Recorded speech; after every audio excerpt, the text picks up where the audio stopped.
Welcome to Grimm's Frightmares. I'm your host, Jess Paul. When is a gift not really a gift? Have you ever received something for which you should have been grateful, but that turned out to be more of a burden or curse? Would you do anything to give it back?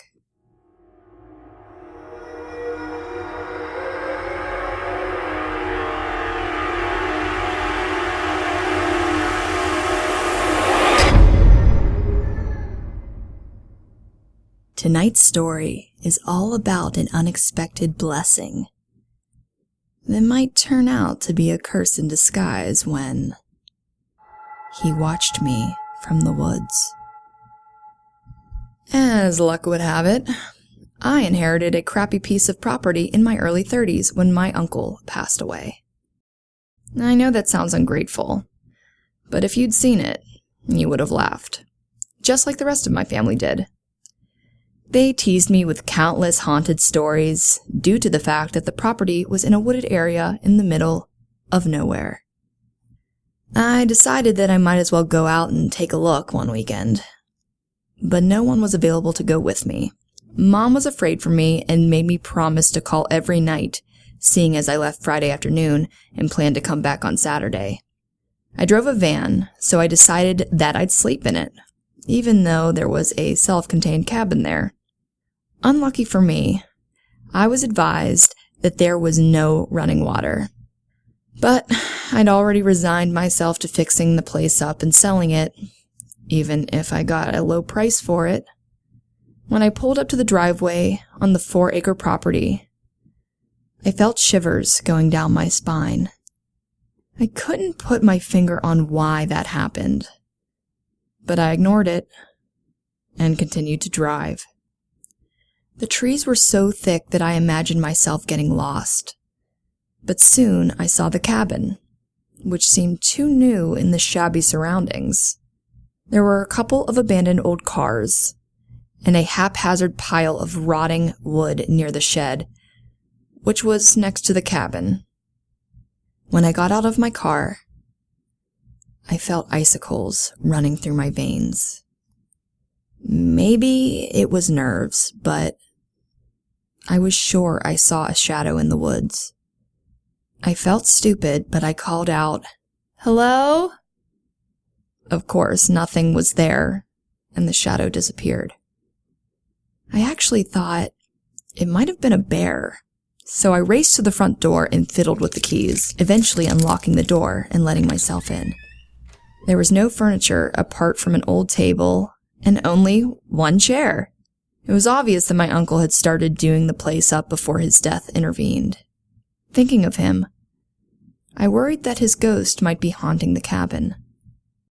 Little did I realize at that time, the scariest things were to happen outside. I started to wonder if I would stay at all, but found myself dragging my bags and air mattress in. I sat at the table and ate a makeshift meal, making mental notes about what I had to do to get the place ready for sale. Then I heard a metallic noise, not too far from the back door.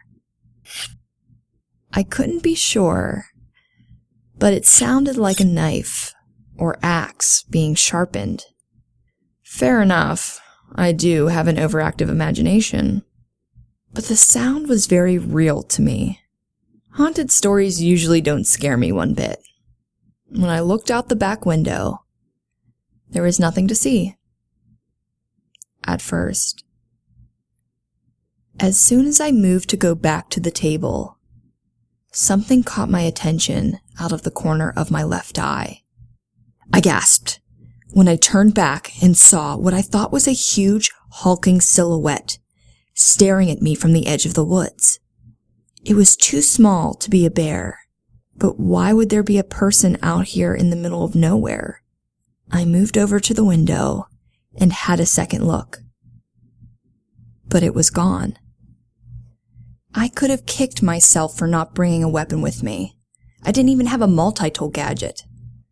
Even though I'm female and was quite tough at the time, I'd been a tomboy all my life. I always had tools on me, but all I had at the time was a flashlight. Deciding not to be brave, I stayed in the cabin and wrote notes in my journal. I froze when I heard the metallic sound again. This time, I was sure that it was inside the cabin. I got up and nervously crept around, yelling, "Who's there?" Believe me when I tell you that I jumped out of my skin when a shadow walked past the window. The frightening thing was, I couldn't tell if the shadow had been in front of the window or outside. In a panic, I ran over to the window once again. I saw a huge silhouette closer to the cabin, but still at the edge of the woods. Rooted to the spot, I stared and barely blinked, trying my best to see if it was real. It seemed like hours went past, but eventually, I had to blink. When I did, the shadow disappeared. I really thought that a crazy man was watching me, and I decided that I had to leave. But what if he was waiting out front? I gathered up my things and ran to the front door. But I stopped when I heard something fall over in the next room. Was he inside? I had no way of knowing, and I didn't want to find out. I opened the door and ran out as fast as I could to the car.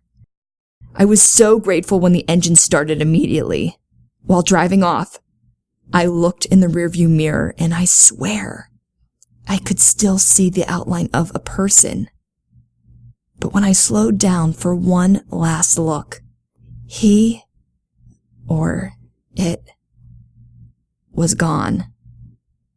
It might sound odd, but I actually gave the property away to my dad, who hasn't had any issues there at all. I hope that story didn't scare you too much, Fear fans.